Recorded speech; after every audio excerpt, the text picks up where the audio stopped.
And now, without further ado, I want to introduce Noah Turner. Noah is proudly from Chicago, Illinois.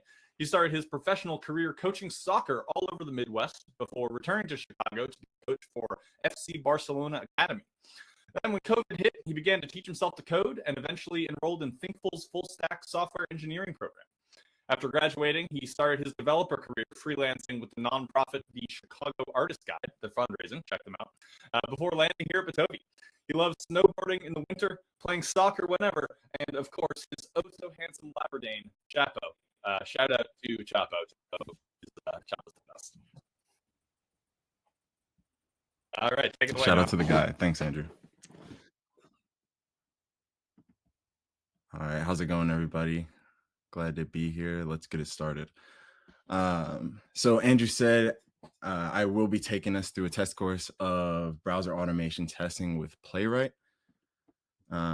Before we even get to Playwright, what is browser automation? Let's explain a scenario first. Let's say you have an app that needs to be deployed multiple times a week at a high quality. Unit tests can ensure our code does what it should, but we still need to test it across browser environments, different devices, and so on. The amount of QAs needed to manually test before every deploy isn't scalable. So how can we be sure that every deploy works on every major browser, every device, at every screen size? Playwright, browser automation.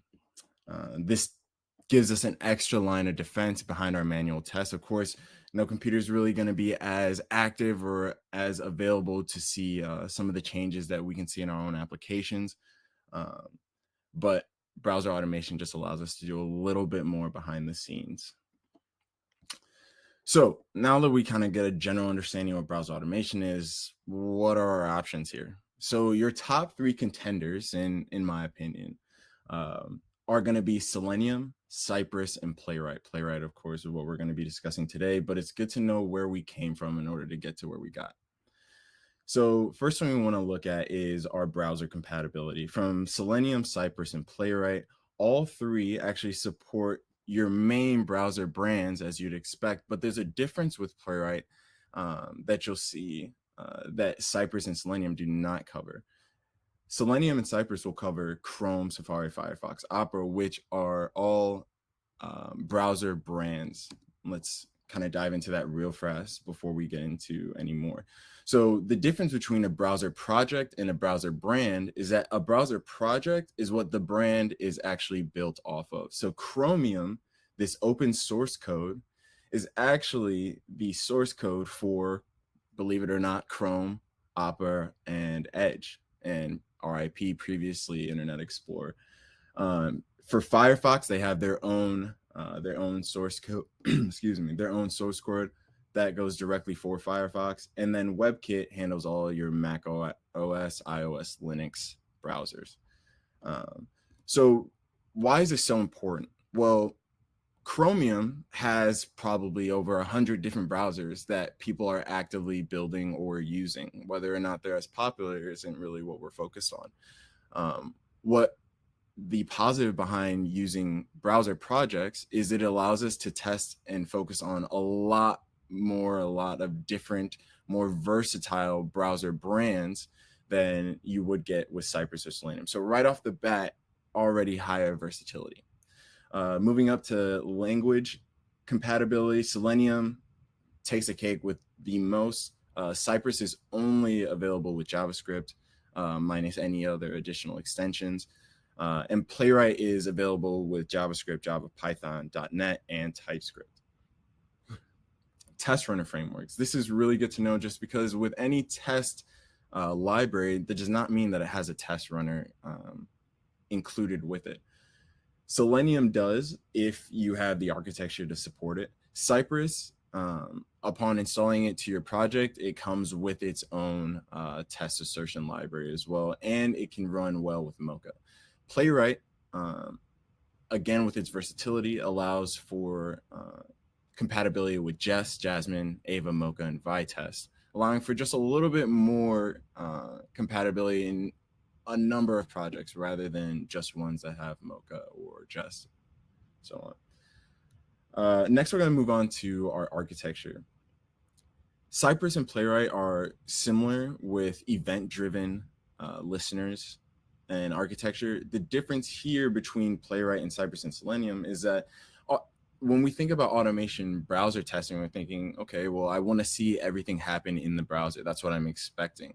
But that's not always the case. We don't really always need to see every action. We just need to know that those actions are passing and they're correct. So Playwright starts with the event-driven architecture, but runs in default in a headless browser mode. So that means when you run your tests initially, they are not going to create or pull up a browser. You can change this very simply with a config parameter. Prerequisites, good to know. As I was saying before, Selenium has a multi-layered architecture, which means that you need to add additional pieces to your project in order to successfully run it. Cypress and Playwright, all you need is Node. And then just to give you an understanding of the communities that are behind it, Selenium's been around, oh, I'm sorry, that is supposed to say since 2012, I believe. But free, open source, backed by a large community, all of these. Only difference for Playwright is if you are aware of the browser automation tool Puppeteer. It was created by Microsoft. The same people that made Puppeteer now built Playwright, so it has a backing behind Microsoft and a extremely fast growing community. So those were our options. Here, just want to give you a little description of the difference that we see in performance testing. Now, as you can see, my source was from Checkly HQ. They had their own single page web application and then a full production web app that they're making these tests against. Obviously, you can't see how those tests are running, so this is more just for getting a general understanding of what we're looking for when we're seeing these tests. Puppeteer is not an actual testing framework. It is used for browser automation, but it is not considered a testing framework. So when we're making these comparisons, this one, I think both of these are, again, single page applications. One's a static website, the other is a production level. We see the difference. Playwright minus Puppeteer is ahead in processing speeds by a significant amount continuously. If you want to look more into that, here's your link down below. So that's all great. Talking's fine, but how about we actually see some tests, right? So let's check it out. So this is the to-do app that you get when you initially install Playwright. We're just gonna go through some of the architecture that we see here first. So as I said before, Playwright runs in a dynamic and static testing assertions. So what that means is that any action that we take on our test are going to have a promise. So we're going to await a promise, and when that promise is returned back successfully is when we'll be able to move on to the next position. You'll see here in our description. So normally we'd have this described to set our test suite, right? A number of tests within it. All we do, this test here comes from Playwright itself, or Playwright test extension itself. So a great thing that Playwright has, similar to Cypress, is it has its own test runner or a test assertion library. So rather than needing to, install chai for your expecs, this is all included. Additionally, in the structure of our test as well, also the before all, after alls, anything like that. So let's run this first test and just see how it's going to act.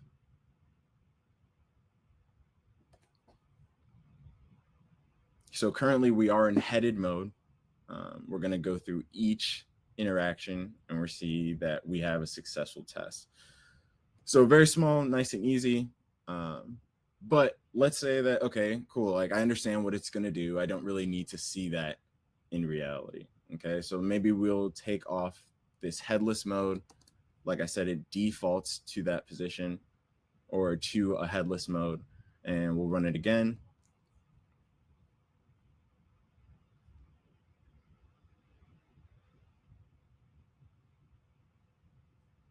And there we go, test is completed.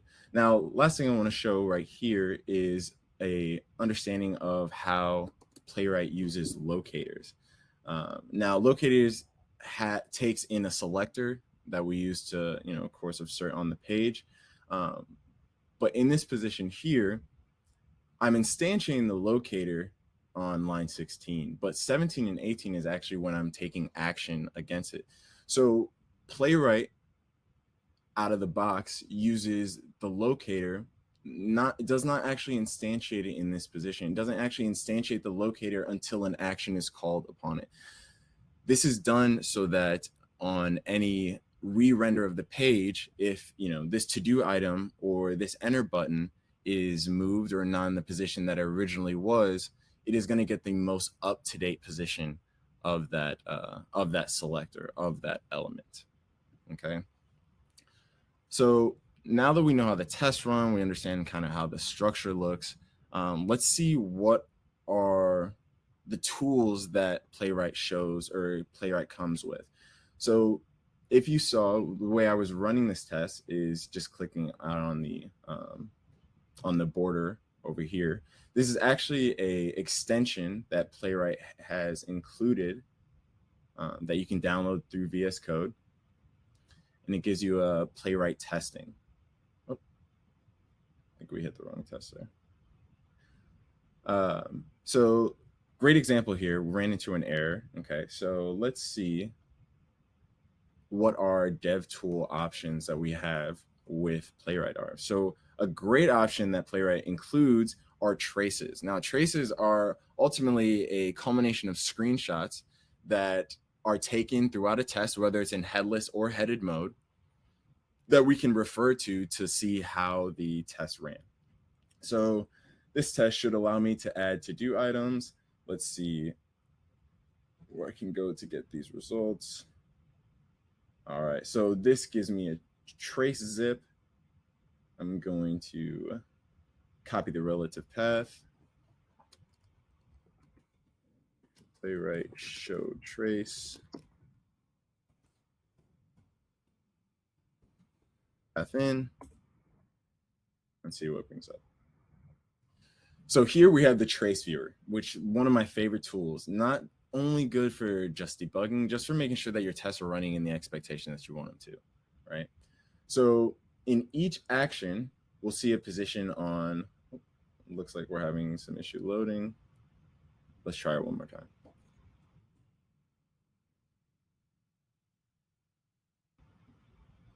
Okay, it seems that we're having some technical issues, but I can explain it to you just as it is. So on each action, the Playwright is going to take a screenshot of the page and give us an understanding of what was happening during that action. And then here, it'll generally have an option of on the action, before the action, and then after. So as you can expect, this would be extremely helpful to just understand where the test went wrong and then how we can go about solving it for next. So the last thing I want to show you in terms of the tools that Playwright provides is its interaction or integration with CodeGen. So I'll show this here. Now, CodeGen, in its integration with Playwright, allows you to generate pre-written tests based off of your interaction with the browser. So as you see right now, I have this Playwright Inspector GUI. It's recording any action I take, and you'll see that I'm highlighting the body just by hovering, which is another great tool for looking up element positions or anything like that. So let's say, tool.com. All right, and as you can see, I'm getting really great selector information for all these things. And I love my dog Chapo. He's a Labradane. Let's see other Labradanes. You can't get enough of them. Make sure we click. All right, so we get a good understanding. All right, let's open this.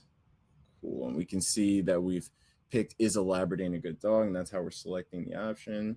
What were Labradanes bred for? Cool. All right, I got some information. I can now copy the code from this test, close out my driver,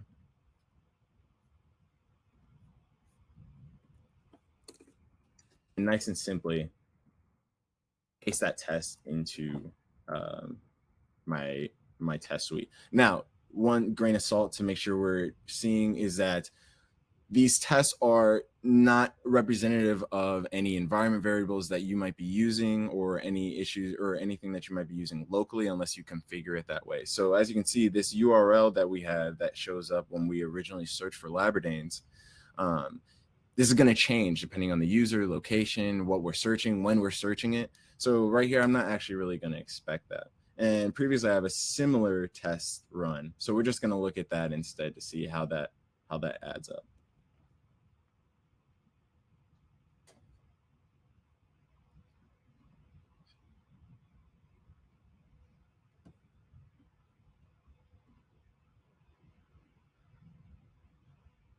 Let's see if we can go.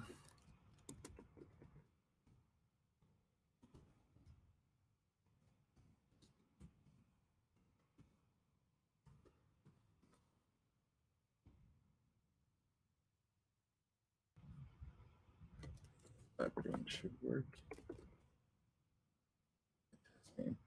Look at the relative path.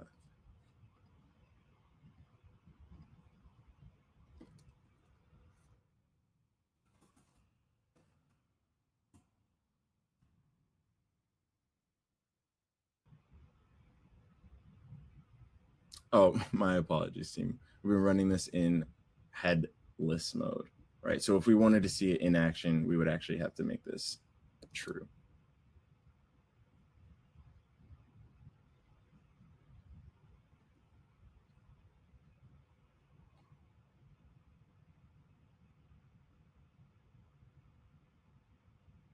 All right, so we're typing, checking, getting more information. I'm gonna scroll to make sure it's in view.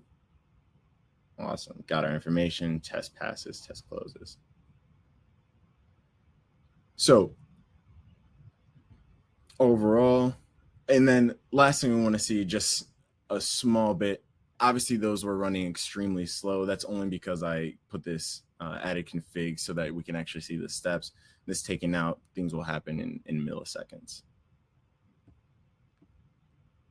And then lastly, after we have a test suite run, especially when there are failures, it's going to give you a Playwright test report in browser. That's extremely helpful to look at.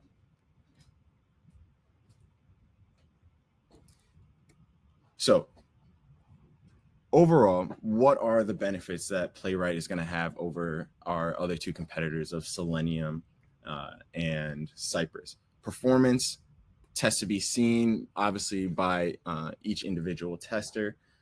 But overall, it seems that Playwright has some of the fastest execution speeds in terms of browser automation. It is extremely versatile among platforms, devices, language compatibility, and test run is something you don't see consistently. Looking for better performance, promise-based assertions, and then generated tests from CodeGen. All these dev tools and culmination support in overall just amazing browser automation tool.